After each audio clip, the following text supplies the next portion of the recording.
Ano ang Online Business Academy at paano nga ba kumikita dito? Hi, hello guys! Ako nga pala si Josh, ang man of the admin, isa sa mga nag-educate dito sa TikTok kung paano mo pagkakitaan yung social media accounts mo gamit ang bakanting oras mo at gamit lang ang sistema natin dito sa Online Business Academy. Ito palang OBA is isang legit online platform kung saan isang sistema yung ginagamit natin para kumita tayo through sa pag-set ng appointment at pag-a-assist lang ng mga client. So, tatlo lang naman yung ginagawa natin dito.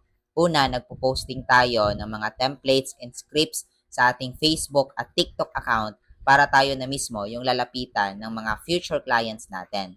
Pangalawa, isiset mo sila ng appointment through our automated system kung saan yun yung magpapaliwanag sa kanila ng products and services sa ino-offer ng ating company. At pangatlo, kikita ka sa iyong online account ID at gagamitin mo yung iyong data tracking center para kumita ka dito. So, kung interesado ka, just comment down OBA sa comment section para mag-guide kita.